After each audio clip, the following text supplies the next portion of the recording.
आप सभी प्रिय मित्रों का आपके अपने चैनल एमएसजिल इंफोटेनमेंट में स्वागत है। आज हम आपको बाबा आला सिंह की जीवनी संक्षेप में सुनाएंगे। पटियाला के पहले महाराजा बाबा आला सिंह थे, जो फुल्कियां मिस्र के जत्थेदार थे। उनका जन्म 1691 में पंजाब के वर्तमान बठिंडा जिले के फूल में हुआ था। वे भाई राम सिंह के तीसरे पुत्र थे। उनके दादा बाबा फूल जी जब वह एक छोटे लड़के थे उस समय गुरु हरगोबिंद जी द्वारा आशीर्वादित थे। आला सिंह के पिता और उनके चाचा त्रिलोक सिंह दोनों ने गुरु गोबिंद सिंह के हाथों दीक्षा के संस्कार प्राप्त किए थे, जिन्होंने उनके परिवार को ये स्तुति दी थी, तुम्हारा घर मेरा अपना है।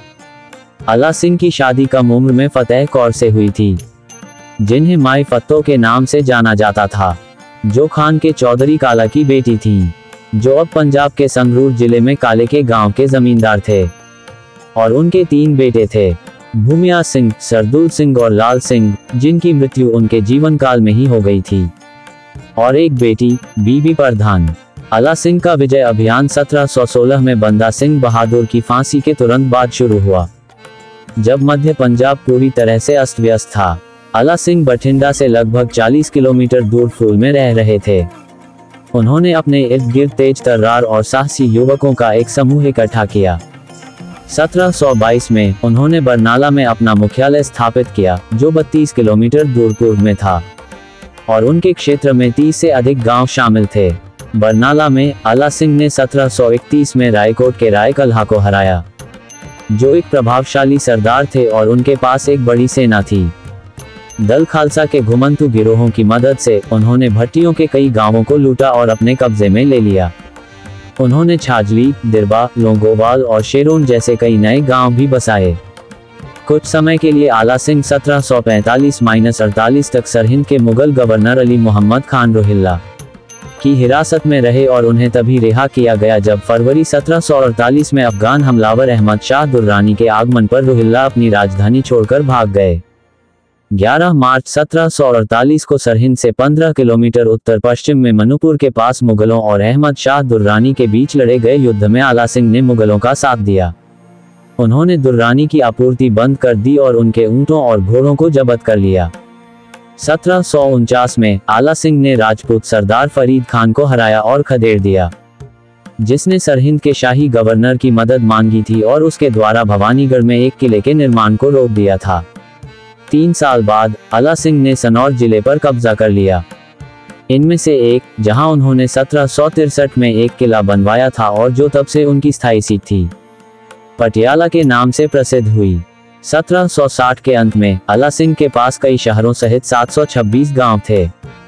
पानीपत की लड़ाई 1761 की पूर्व संध्या पर जब मराठों के शिविर को अहमद शाह दुर्रानी ने घेर लिया था, तो आला सिंह ने उन्हें खाद्यान्न और अन्य प्रावधानों के साथ मदद की। फरवरी 1762 के वड्डा घल्लूघारा या महान नरसंहार में आला सिंह तटस्थ रहे। इस प्रकार फुल्कियां मिस्र को दल खालसा से बाहर घोषित कर दिया गया। अहमद शाह ने उन्हें बरनाला शहर के विनाश के साथ दंडित किया। आला सिंह शाह के शिविर में उपस्थित हुए। उन्हें अपना सिर और दाढ़ी मुंडवाने का आदेश दिया गया। उन्होंने ऐसा करने से इनकार कर दिया और इसके बदले में 1.25 लाख रुपए की राशि देने की पेशकश की।